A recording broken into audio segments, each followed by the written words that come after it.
তাদের জন্য কোন সান্ত্বনা রইল এই সংসারে? তাই তো ভাবি, তাই তো জিজ্ঞেস করছিল ডক্টর, এই পথ গেছে কোথায়? বুঝবেন একটু?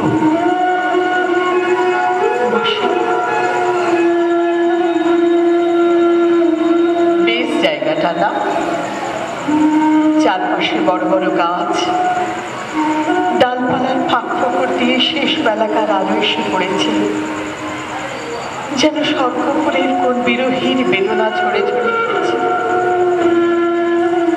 আচ্ছা ডক্টর, আপনি মেঘদূত পড়েছেন? বিজ্ঞানী না হয়ে যদি সাহিত্য বিরোহী হতো তাহলে নিশ্চয়ই বলতুম পড়েছি। মেঘদূত বলছি, সেই আমার কাছে এলো যে ছিল দূরে। তারপর? তারপর আর কিছু নেই। কেন নেই? এ তো গল্প নয় যে তারপর আবার তারপর। শুনেছি মেঘদূত নতুন মেঘের গান, এমন মাতাল বসন্তে এ কথা আপনার মনে হলো কেন? ডক্টর, বেলা পড়ে এলো, বনের ছায়া ঘন হয়ে উঠেছে। এটা কিন্তু আমার প্রশ্নের উত্তর হলো না। পৃথিবী কি আকাশের কোনো কথার উত্তর দেয়? কিংবা মাটির কোন কথারই বা উত্তর দেয় আকাশ? দেখেন না, আকাশ পৃথিবী চিরদিন কথা হারা, উদাসীন। কথার আড়াল দিয়ে কেবলই আপনি নিজের আড়াল করছেন। জানেন অচিরা দেবী, কাল অনেক রাতে হঠাৎ ঘুম ভেঙে গেল। জানলা দিয়ে চেয়ে দেখি বাইরের আকাশ করে কি ভীষণ একটা চাঁদ জ্যোৎস্নায় হাওয়া দিচ্ছে। দুটি হাত কোলের উপরে রেখে চুপ করে বিছানায় বসে রইল। বুকটা ব্যথায় টন টন করে উঠল, যেন কত কালের জমানো ব্যথা। কেবলই মনে হতে লাগলো কি যেন হওয়ার ছিল হয়নি, কি যেন পাওয়ার ছিল হয়নি পাওয়া। দিনের শেষে ঘরে ফিরে যখনই ঘরের মধ্যে এসে দাঁড়াই, তখনই কেবলই ওই একটি কথাই বারবার ফিরে এসে আমাকে প্রশ্ন করে, কেন এমন হয়? কেন কেন কেন? চলুন উঠি। জানি যাবার সময় হলো, তবু না হয় আরেকটু বসুন। এরপর ছায়া আরো ঘন হয়ে উঠবে। না হয় ঘনালোই।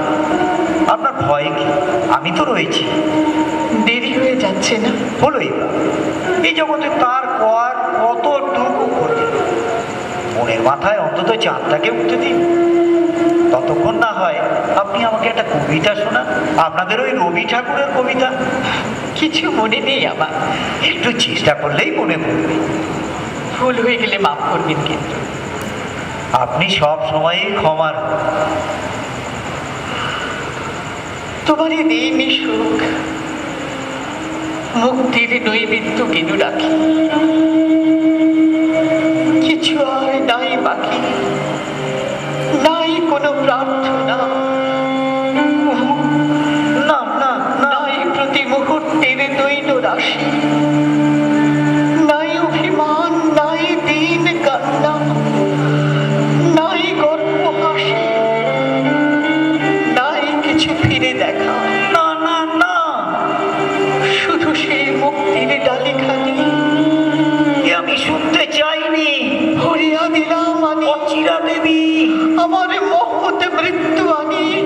এ অন্যায় অন্যায়, এ আমি কখনো শুনতে চাইনি। কখনো না, কখনো না।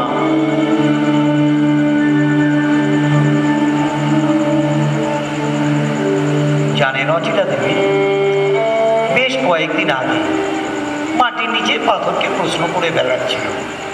পলাশ ফুলের রাঙারাঙের মাতলামিতে বিভোর ছিল আকাশ। শালের বনে মঞ্জুরি এসেছে, মৌমাছিরা দলে দলে ভিড় জমিয়েছে। এটা কোনো লোহা ঢালাইয়ের কারখানা নয় বা কলেজের ক্লাসরুম নয়। সেই রাজ্য যেখানে একলা মনের মানুষ পেলে প্রকৃতি তার মায়ায় খেলার রং ছড়াতে লাগে, মনে ঘোর লাগে। বেলা তখন যায় যায়, দ্রুত ফিরছিল বাংলোয়। ঝুড়িতে মাটি পাথরের নমুনা, স্পষ্ট বুঝেছিল ম্যাঙ্গানিজের লক্ষণ দেখতে পেয়েছি। এক্ষুনি গিয়ে ল্যাবরেটরিতে পরীক্ষায় বসতে হবে। খুব উৎসাহ নিয়ে চলছিল। হলো না যাওয়া। দেখি 5টা শাল গাছের মধ্যে একটা উঁচু ঢিবির ওপরে গাছে হেলান দিয়ে বসে পা দুটো বুকের কাছে গুটিয়ে এক মনে কি যেন লিখে চলেছে। চোখ এড়িয়ে যাবারই কথা, কিন্তু সেদিন কি যেন মনে হলো এ কোনো আলো লাগলো চোখে। দেখলুম সেই আলোটি গাছের ফাঁক দিয়ে আপনার মুখে এসে পড়েছে। যেন কোন অনির্বচনীয়কে দেখলো আমার চিরকালটাকে কে যেন ছো মেরে নিয়ে চলে গেল। বুকের মধ্যে পূর্ণিমার বান ডেকে গেল। চেয়ে চোখ আর ফেরাতে পারল না। এই জীবনের অভিজ্ঞতার পথে পথে কতই তো অপ্রত্যাশিত মন হারাবার দরজায় এসে ঠেকেছি, আবার পাশ কাটিয়েও গিয়েছি। কিন্তু সেদিন মনে হলো এ আমি কোন চরম পথের মোড়ে এসে দাঁড়ালো। আজ এই যে আপনাকে বলছি, এই এমন করে ভাবা, এমন করে বলা এ আমার একেবারেই স্বভাবের বাইরে। যে আঘাতে মনের অজানা দূরে ভেঙে আলো ছিটকে পড়ে, নিজেকে চিনি, সেই আলোয় যেন নিজেকে চিনি। এতকাল নিজেকে জেনে এসেছি আমি শুকনো, আমি খটখটে, আমি পাহাড়ের মতো রুক্ষ কঠিন। সেই কারণের আঙুল ভেঙে এ কোন আলোর ঝর্ণা ছুটে এলো, ভেসে গেল, ডুবে গেল। সেই দিন থেকে ভেবে ভেবে মরছি এই আমার বেলা পুরো পুরো জীবনে এ কেমন হলো মন আমার, এ কি হলো আমার। সেই দিন থেকে নিজের মনকে যতবার নিজের মনের মধ্যে ফেরাবার চেষ্টা করেছি ততবারই হয়েছে অনর্থ পরাজয়। ততদিনে বুঝে নিয়েছি এতকাল যত যুদ্ধ করেছি সবই ছিল নিজের সঙ্গে বাইরের যুদ্ধ। এতদিনে শুরু হলো আমার নিজের সঙ্গে নিজের লড়াই। আমি স্পষ্ট দেখতে পেলাম এই যুদ্ধের কি করুণ ফলাফল, কি নিশ্চিত নিষ্ফল পরাজয়। ডক্টর, একটা কথা জিজ্ঞেস করব? বলুন। আপনার কাজ বিজ্ঞানে না ভারতবর্ষে? নিশ্চিত বিজ্ঞানের, ভারতবর্ষে, কিন্তু তার অনেক উপরে নিখিল বিজ্ঞান বিশ্বের। অর্থাৎ নৈবত্তিক, ইম্পার্সোনাল। অবশ্যই। একদিন আমি বাংলার বিপ্লবী দলের একজন ছিল। ব্রিটিশ সাম্রাজ্যের মহাকর্ষ আন্দামানের খুব কাছাকাছি টান মেরেছিল। সিআইডির ফাঁস এড়িয়ে সোজা আমেরিকায়। বিদেশে থাকতে থাকতে বুঝেছিল যে পথে বিপ্লবের পালা আমরা শুরু করেছিলাম ব্রিটিশ রাজত্বের কোনো ক্ষতি তো হয়নি, শুধু কপাল পুড়িয়েছি নিজেদের। তখনই ঠিক করলো ন্যাশনাল দুর্গের ভিত পাকা করে গাঁথতে হবে। যন্ত্রের যুগ এটা, পাল্লা দিতে হবে যন্ত্রের সঙ্গে যন্ত্রের। দীক্ষা নিল যন্ত্রবিদ্যা। পথ দীর্ঘ, সাধনা আরও দীর্ঘ। উদ্দেশ্য নিজের উন্নতি নয়, দেশকে বাঁচানো। তার চেয়েও বড় হলো বিজ্ঞানের আবিষ্কার, যা দেশকে বাঁচিয়েও বিশ্বকে দেবে বিজ্ঞানের শক্তি। ঢুকে বললাম ডেট্রয়েটের ফোর্ডের কারখানায়। কিছুদিন যেতেই বুঝলো না, আরও গোড়ায় যেতে হবে। যন্ত্রের মাল মশলা সংগ্রহ শিখতে হবে। ধরনী শক্তিমানেদের জন্য জমা করে রেখেছেন তার দুর্গম জঠরে কঠিন খনিজ পদার্থ। লেগে পড়ল খনিজ বিদ্যে শিখতে। শীত কাটতে হবে পাতালপুরীর পাথরের দেওয়ালে। 9 বছর কেটে গেল খনিজ বিদ্যে শিখতে। ইউরোপে কোথায় না গিয়েছি, হাতে কলমে কাজ করেছি। মনে মনে হয়ে উঠেছিল কর্মযোগী। আজও কি তাই ভাবেন? ভাবি বলি। আরও একটা কথা জিজ্ঞেস করব। বলুন না। বিয়ে করেননি কেন?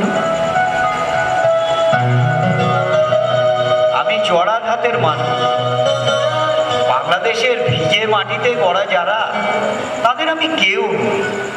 মেয়েদের নিয়ে রসের পালা শুরু করে তারপর রস শুষে নিয়ে খেলা ভেঙে সরে পড়া, এ আমার স্বভাব বিরুদ্ধ।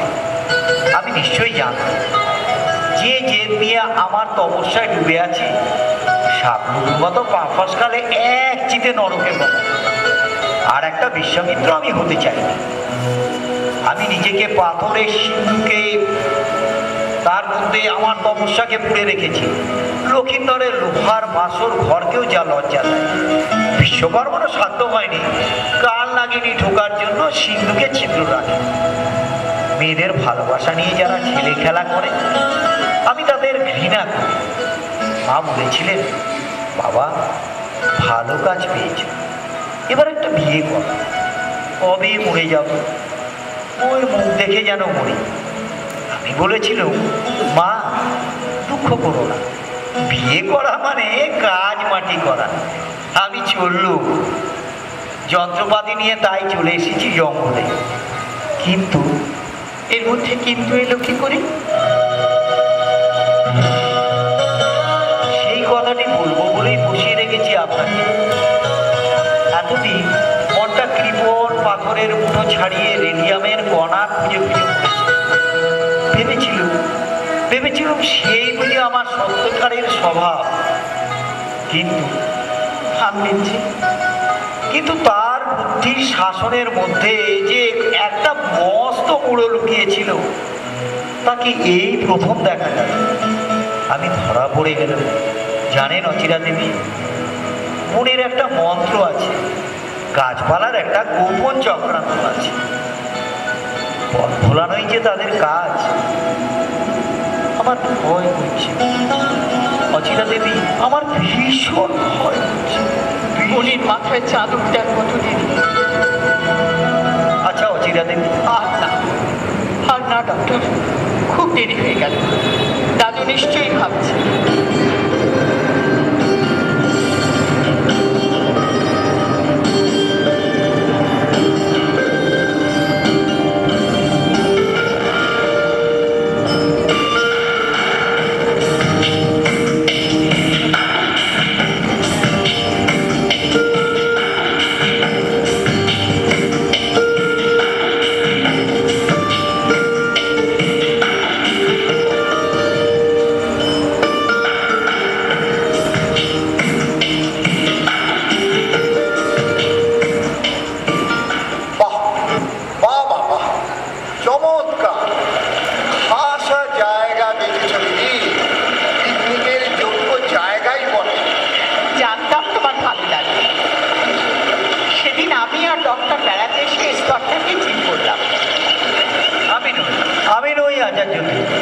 অচিরা দেবী, আসে যেই হোক না কেন, জায়গাটা কিন্তু চোখ খোলা।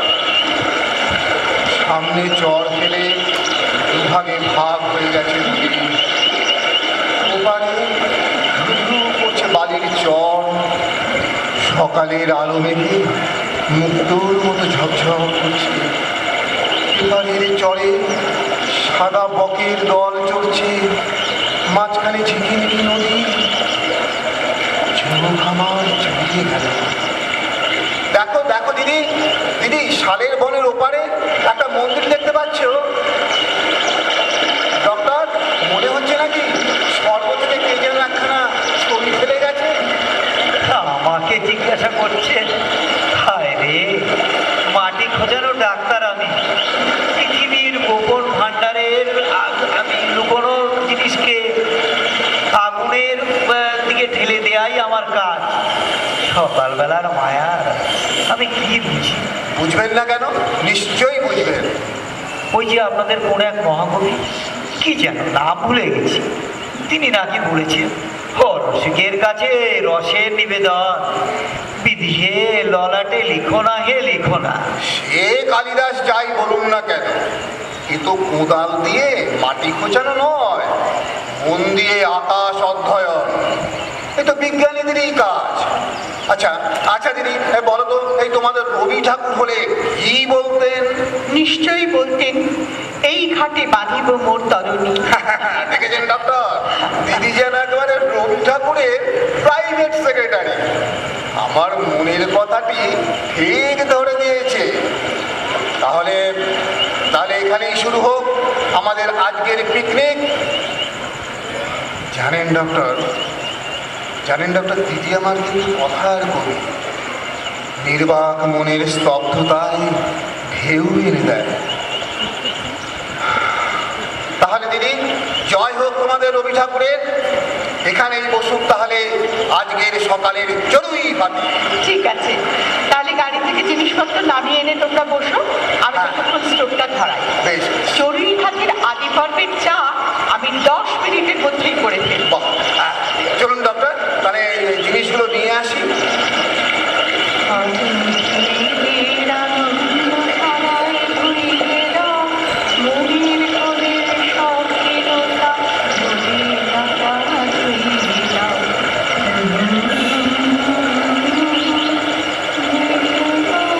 ডক্টর, তাহলে আপনি সব কঞ্চিটা একটু পিছিয়ে ফেলুন। একটা কথা আচার্য, আপনি কিন্তু আমাকে আপনি আপনি বলবেন না। কেন, আমার অপরাধ?